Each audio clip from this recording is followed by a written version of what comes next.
Hi welcome back to my channel. இன்றைக்கி வந்துட்டு ஒரு சிம்பிளான ஈவினிங் ரொட்டீன் உங்களோட ஷேர் பண்ணிக்கிறேன். சவுண்ட் கேட்டிங்களா?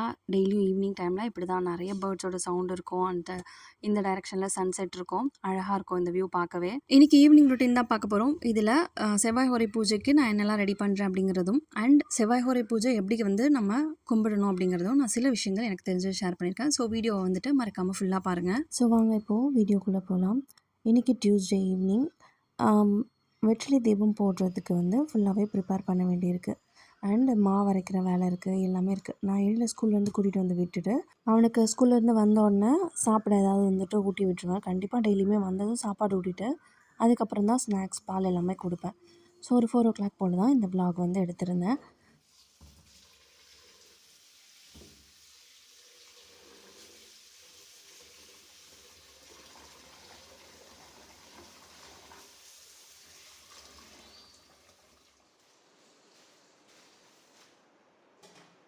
இப்போலாம் மோஸ்ட்லி வீட்லேயே மாவு அரைச்சிடுறது. எப்போயாவது தான் முடியல, இல்லைனா வந்துட்டு மாவு சடனாக காலி ஆகிடுச்சு அப்படின்னா மட்டும்தான் கடையில் வந்து மாவு வாங்கிட்டுருக்கேன்.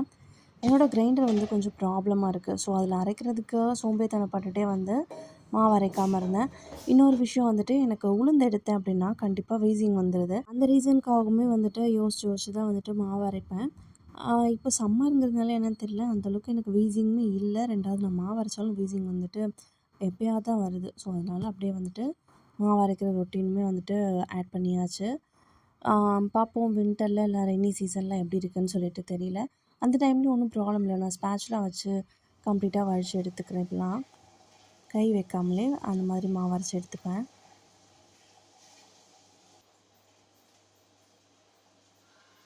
இன்றைக்கி வந்து நான் ஃப்ரிட்ஜில் ஊற வச்சுட்டு வைக்கலை. காலையில் அரிசி வந்து ஒரு தடவை மட்டும் வாஷ் பண்ணிவிட்டு அப்படியே வெளியே வச்சுட்டு மறந்துட்டேன். ஸோ அதனால் ஐஸ் வாட்டர் ஊற்றி மாவு அரைச்சி எடுத்துருந்தேன்.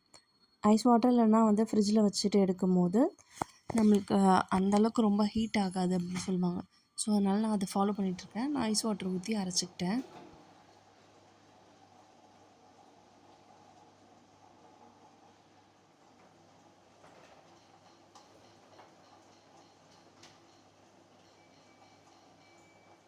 மீன்வேல் துணியெல்லாம் வந்துட்டு காய போட வேண்டியதுமே இருக்குது. அதுக்கு நடுவில் எழிலுடைய லஞ்ச் பேக் எல்லாமே க்ளீன் பண்ணி லஞ்ச் பேக்கை காத்தட போட்டுட்டு அதுக்கப்புறமா வந்துட்டு எழிலுக்கு வந்து ஹோம் ஒர்க் எல்லாமே சொல்லிக் கொடுக்க வேண்டிய ஒர்க் இருக்குது. ஸ்கூல் விட்டு வந்து கொஞ்ச நேரத்துலேயே ஹோம் ஒர்க் எழுத வச்சா தான் ப்ராப்பராக எழுதி முடிப்பான். இதுக்கே வந்துட்டு கை வலிக்குது, கால் வலிக்குதுன்னு அழுவான். இதே நான் கொஞ்சம் லேட்டாக ஸ்டார்ட் பண்ணேன் அப்படின்னா தூக்கம் வருதுன்னு ஒரே அழ ஆரம்பிச்சிருவான். அதுக்கப்புறம் சாப்பிட கொடுத்துட்டு தூங்க வைக்க தான் கரெக்டாக இருக்கும். ஹோம் ஒர்க் வந்துட்டு கடகடன்னு எழுத மாட்டான். அப்புறம் மார்னிங் எழுந்து ஹரிபரியாக எழுதுகிற மாதிரி இருக்கும். ஸோ அதனால் நான் இந்த ஒர்க் பண்ணும்போதே சைட் பை சைடு அவனுக்குமே ஹோம் ஒர்க்ஸ் எல்லாமே என்னென்னு செக் பண்ணிவிட்டு அவன்கிட்ட கொடுத்துட்டா அவனே ப்ராப்பராக எழுதிடுவான். ஏதாவது டவுட் இருந்தால் என்னை கேட்டுவிட்டு அவனே எழுதுவான். சம்டைம்ஸ் மட்டும் ஆர்வக்கோளாறில் அவன் இஷ்டத்துக்கு எதாவது எழுதி வச்சுருவான். ஸோ நடுவில் நான் வந்து செக் பண்ணிப்பேன் கரெக்டாக பண்ணுறானா என்னங்கிறதையுமே.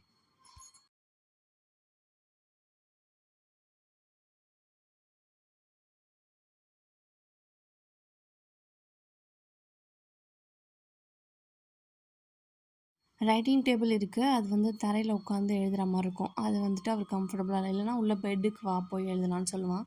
ஸோ இப்போ எனக்கு ஒர்க் இருக்கனால நான் இங்கே ஹால்லேயே உட்கார வச்சு நம்ம இந்த டீப்பாலே எழுத சொல்லிட்டேன்.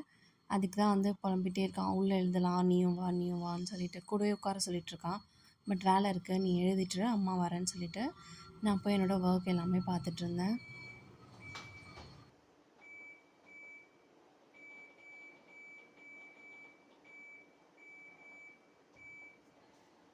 அவனோட சின்ன துணியெல்லாம் தனியாக போட்டுருவேன். பெரிய துணி எல்லாமே தனியாக வாஷ் பண்ண போட்டுருவேன். அது இல்லாமல் ஒயிட் ட்ரெஸ்ஸஸ் எல்லாமே வந்து தனியாக வாஷ் பண்ண போட்டுடுவேன்.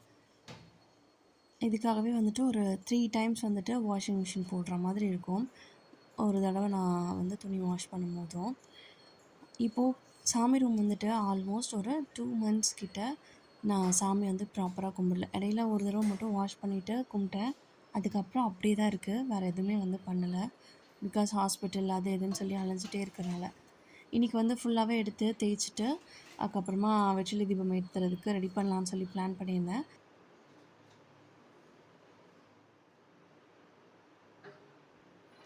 பூஜை பாத்திரம் எல்லாமே வந்துட்டு அந்த அளவுக்குலாம் எதுவும் அழுக்கா இல்ல. இருந்தாலும் மனசு கேட்காம 3 விளக்கு, அப்புறம் அதோட தட்டு அண்டு பஞ்ச பாத்திரம் இதெல்லாம் மட்டும் நல்லா வந்துட்டு தேய்ச்சுட்டு, அதுக்கப்புறம் அந்த இடம் ஃபுல்லாவே டஸ்ட் பண்ணி எடுத்துட்டேன். மத்த எல்லா பூஜை பாத்திரமும் வந்துட்டு நல்லா தொடச்சுட்டேன். மோஸ்ட்லி இப்போ இருக்கிறது என்கிட்ட விளக்கு 3 அந்த பஞ்ச பாத்திரம் இதுதான்.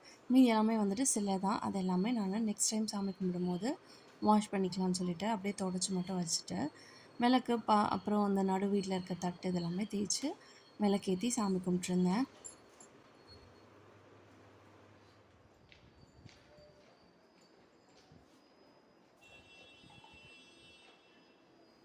இந்த வேலை நான் பண்ணிட்டுருக்கும்போதே மாவு வந்து அரைஞ்சிட்டு இருந்தது.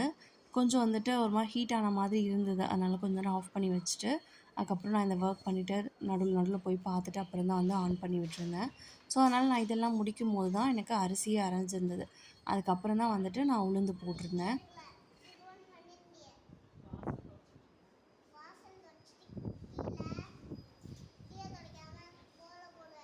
வாசல் கால்லையுமே வந்துட்டு குங்கும மஞ்சள்லாம் வச்சு ரொம்ப நாள் ஆச்சு. ஸோ, அது எல்லாமே நல்லா ஈர துணி வச்சுட்டு, நல்லா ட்ரையா புழிஞ்சிட்டு அந்த இடம் ஃபுல்லா தொடச்சு எடுத்துருவேன். அதுக்கப்புறமா அங்கேயுமே வந்து மஞ்சள், குங்குமம் எல்லாமே வச்சுட்டு, வாசல்ல கோலம் போட்டுட்டு, துளசி மாடம் கிட்ட க்ளீன் பண்ண வேண்டிய வேலை இது எல்லாமே முடிச்சுட்டேன். ஒரு 5:30 கிட்ட ஆயிடுச்சு எனக்கு இது எல்லாமே முடிக்கிறதுக்கு.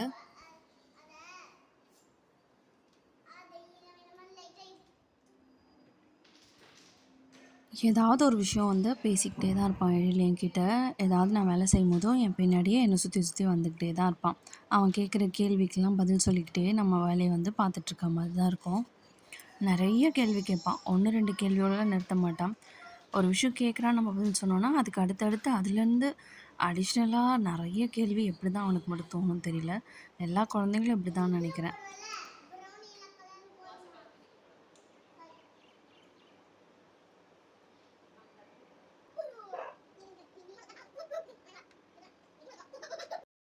அப்பப்போ சமத்தா நான் கேட்குற விஷயத்தெல்லாம் வந்துட்டு எனக்கு செஞ்சு கொடுப்பான். ஹெல்ப் பண்ணுவார். மீன்வேல் நான் என்ன கேட்டாலும் அதுக்காக வந்து எடுத்து கொடுக்குறது. இந்த மாதிரி வேலையெல்லாம் செய்கிறது மட்டும் அவனுக்கு பிடிக்கும். ஆனால் அவன் சம்மந்தப்பட்ட வேலையெல்லாம் செய்கிறது மட்டும் அவருக்கு பிடிக்காது.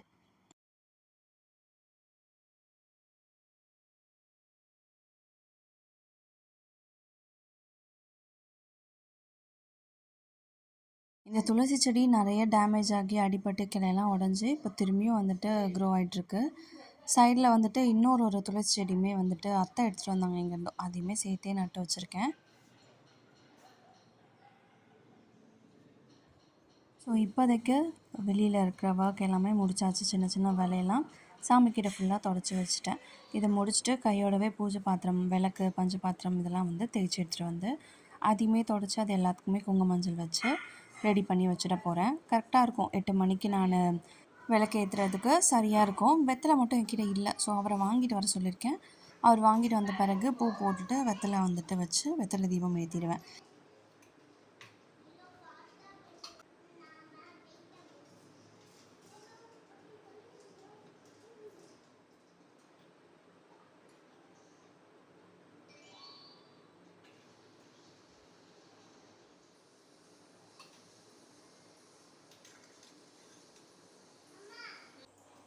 அவ்வளோதான், பூஜை ரூமில் இருந்த ஒர்க் முடிஞ்சிச்சு. இதுக்கப்புறம் பூ வாங்கிட்டு வெத்தலை வந்த பிறகு தான் நம்மளுக்கு வேலை இருக்குது. ஸோ இப்போ வந்துட்டு அரிசி போட்டிருந்தோம் இல்லையா, அது நல்லா அரைஞ்சிருச்சு. அதெல்லாமே எடுத்து வச்சுட்டு உளுந்துமே வந்துட்டு போட்டுட்டேன் அரைக்கிறதுக்கு. மீன்வைல் சிங்க்குக்கிட்ட இருந்த சில விஷயங்கள்லாம் க்ளீன் பண்ண வேண்டியிருந்தது. அதெல்லாம் க்ளீன் பண்ணிவிட்டு அந்த இடத்த ஃபுல்லாக வாஷ் பண்ணி விட்டுட்டேன். அதுக்கப்புறம் நான் போயிட்டு தலையுமே வந்து வாரிட்டு வந்துட்டேன். உளுந்து நான் ஆல்ரெடி ஊற வச்சு ஃப்ரிட்ஜில் வச்சுட்டேன். ஸோ இப்போது அது ஃப்ரிட்ஜ்லேருந்து தான் எடுத்து டேரெக்டாக வந்து போட்டிருக்கேன். ஸோ அந்த தண்ணியை வந்துட்டு அரைக்கிறதுக்குமே யூஸ் பண்ணிக்குவேன். கொஞ்சம் வந்துட்டு ஹீட் ஆகாமல் இருக்கும்.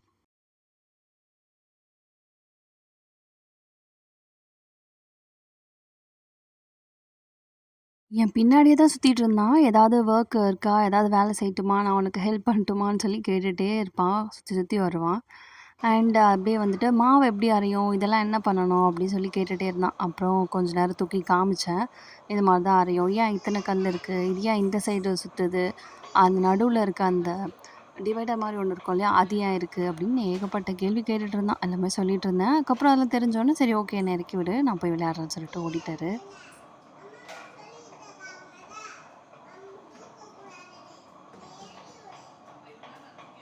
உங்க வீட்டு குட்டீஸும் இப்படி தான் இருப்பாங்களான்னு சொல்லிட்டு மறக்காம கமெண்ட் செக்ஷன்ல சொல்லுங்க. அதுக்கப்புறம் வந்துட்டு மாவு நல்லா அரைய முடியிற ஸ்டேஜ்லயே வந்துட்டு அவரு பூ வாங்கிட்டு, வெத்தல வாங்கிட்டு வந்துட்டாரு. ஸோ நான் அத்தைய கொஞ்ச நேரம் பார்த்துக்க சொல்லிட்டு, நான் வந்துட்டு சாமிக்கு பூ போடுறது, அப்புறம் வெத்தல தீபம்க்கு ரெடி பண்றது, இந்த வேல பார்த்துருந்தேன்.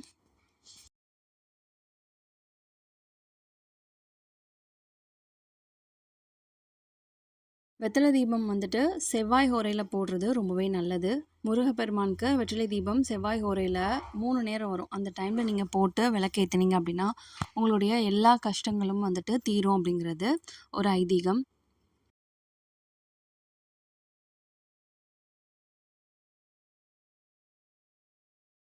நான் வெற்றிலை தீபம் போட ஆரம்பிச்சு, எனக்கு நெறைய பாசிட்டிவான விஷயங்கள் நடந்திருக்கு என்னோட லைஃப்ல. ஸோ, அதனால நான் வந்துட்டு கன்டினியூவா அத வந்துட்டு எப்பலாம் என்னால முடியுதோ, அந்த டைம்லாம் பண்ணிட்டுருக்கேன். அண்ட் ஸ்பெசிஃபிக்கா ஏதாவது நான் ஒரு வேண்டுதல் வச்சிருக்கேன் அப்படின்னும்போது, கன்டினியூஸா ஒரு 6 வீக்ஸ் அந்த மாதிரி நான் வந்துட்டு ஏத்துவேன்.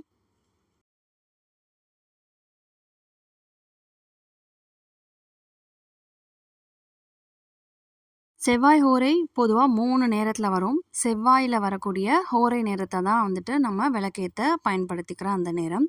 காலையில 6 டூ 7, அதுக்கப்புறம் மத்தியானம் பார்த்தீங்க அப்படின்னா 1 டூ 2, சாயந்தரம் பார்த்தீங்க அப்படின்னா 8 டூ 9.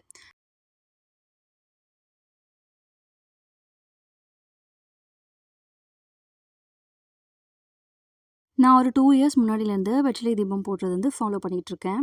அண்ட் அந்த டைமில நான் ஸ்டார்ட் பண்ணும்போது எனக்கு கம்ஃபர்டபுளா இருந்த டைம் 1 டூ 2. பிகாஸ் அப்போ எழில் வந்து கொஞ்சம் சின்ன பையனா இருப்பான். அந்த டைமில தான் வந்துட்டு கொஞ்சம் நல்லா தூங்குவான். ஸோ அவன தூங்க வச்சுட்டு நான் சாமி கும்பிடுற வேலை எல்லாமே பார்ப்பேன். அதுக்கப்புறம் வந்து ஸ்கூல் சேர்த்த பிறகு எனக்கு அந்த டைம் வந்துட்டு அவ்வளோவா செட் ஆகல. நைட் டைமில நானு 8 டூ 9 அந்த டைமில வெற்றிலை தீபம் போடுறதுக்கு ஸ்டார்ட் பண்ணியிருந்தேன்.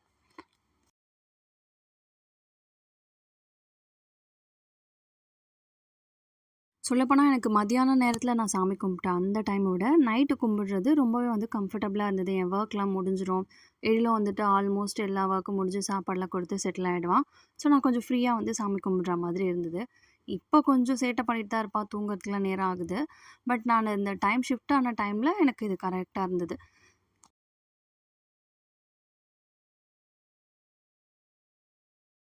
வெற்றிலை தீபம் ஏத்துறதுக்கு முக்கியமான விஷயம் வெற்றிலை. நான் வந்துட்டு 6 வெத்தல வச்சுட்டு, ஷட்கோண கோலம் போட்டு, அது மேல வெத்தலைய கரெக்ட்டா வச்சுட்டு, அதுக்கப்புறம் நடுவுல வந்து ஒரு விளக்கு வச்சு ஏத்துவேன். நெறைய பேர் வந்துட்டு அ 6 விளக்கு வச்சும் ஏத்துவாங்க. அண்ட் வந்து ஒரு தட்டுல வெத்தல வச்சு, அதுக்கு மேல விளக்கு வச்சு ஏத்துறவங்களும் இருக்காங்க. நான் பொதுவாவே வந்து கோலம் போட்டு, அந்த கோலத்து மேல வெத்தலைய வந்து வச்சுட்டு, அதுக்கு மேல என்னோட விளக்க வந்து வச்சு விளக்கேத்துவேன். நெய் தீபம் தான் ஏத்தணும் அப்படிங்கிறது கிடையாது. பட் நெய் தீபம் ஏத்துனா ரொம்ப நல்லதுன்னு சொல்லுவாங்க.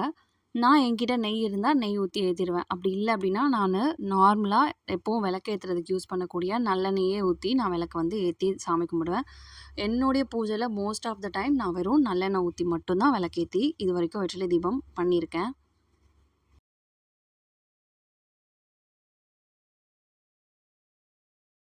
அதேபோல என்கிட்ட என்ன வந்துட்டு நெய்வேத்தியத்துக்கு இருக்கோ, அத மட்டும் வச்சு நான் சாமி கும்பிட்டுருவேன். சில நேரம் என்கிட்ட பூ இல்லாம வெறும் வெற்றிலை மட்டும் இருந்து, நான் வெற்றிலை தீபம் மட்டும் ஏத்தியும் சாமி கும்பிட்டுருக்கேன். வெறும் தண்ணி மட்டும் வச்சுட்டு, சர்க்கரை வச்சுட்டு, கற்கண்டு வச்சு, அந்த மாதிரிலாம் கூட விளக்கேத்தி சாமி கும்பிட்டுருக்கேன். இல்ல உங்ககிட்ட வேற ஏதாவது நட்ஸ் இருக்கு, ஃப்ரூட்ஸ் இருக்கு, அந்த மாரினா கூட நீங்க தாராளமா உங்ககிட்ட என்ன இருக்கோ அத வச்சு தாராளமா சாமி கும்பிடலாம். அதில தப்பே கிடையாது. நம்ம ஆசையா, அன்பா என்ன குடுத்தாலும் சாமி வந்து ஏத்துப்பாங்க.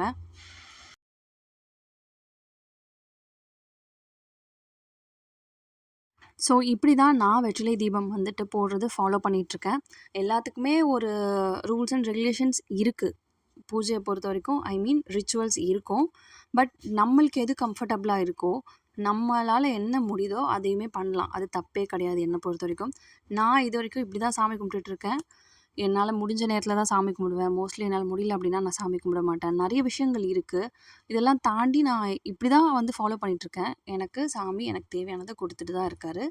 நான் ரொம்ப திருப்தியாவே இருக்கேன். எனக்கு பாசிட்டிவான விஷயங்கள் நெறையவே நடந்திருக்கு. இந்த மாதிரி மெத்தட்ல வெற்றிலை தீபம் போடுறதுலயும். உங்களோட மனசுக்கு சந்தோஷமா இருந்தா, நீங்க எப்படி வேணாலும் சாமி கும்பிடலாம். நான் விளக்கேத்தி சாமியெல்லாம் கும்பிட்டு முடிச்சுட்டு, கடைசியா வந்துட்டு வேல்மாறல் படிப்பேன். இல்ல கந்த சஷ்டி கவசம், கந்தர் அனுபூதி, குமாரஸ்தவம் இந்த மாதிரி முருகருக்கு பிடிச்ச பாடல்கள், முருகரோட பாடல்கள்னு சொல்லலாம். அதில எனக்கு பிடிச்சதெல்லாம் நான் படிப்பேன். டைம் இல்ல அப்படின்னா விளக்கு மட்டும் ஏத்தி சாமி கும்பிட்டுட்டு அத்தோட முடிச்சுருவேன். ஸோ இன்னைக்கு ரொம்பவே வந்துட்டு ஹேப்பியா சாமி கும்பிட்டு முடிச்சாச்சு. இன்னைக்கு ஈவினிங் ரொட்டீன் எனக்கு இப்படி தான் வந்து போச்சு. இந்த வால் எனக்கு வந்துட்டு என்னவோ இப்பலாம் ரொம்ப ஃபேவரட் பிளேஸ் ஆயிடுச்சு நம்மளோட வீட்ல. இந்த வீடியோ உங்களுக்கு கண்டிப்பா பிடிச்சிருக்கும்னு நம்புறேன். வீடியோ பிடிச்சிருந்தா மறக்காம சேனலை சப்ஸ்கிரைப் பண்ணிட்டு சப்போர்ட் பண்ணுங்க. நெறைய பேர் சப்ஸ்கிரைப் பண்ணாமலே பார்த்துட்டு இருக்கீங்க. ஸோ ப்ளீஸ் சப்ஸ்கிரைப் பண்ணிட்டு சப்போர்ட் பண்ணுங்க. நம்ம நெக்ஸ்ட் வீடியோல பார்க்கலாம். பாய்.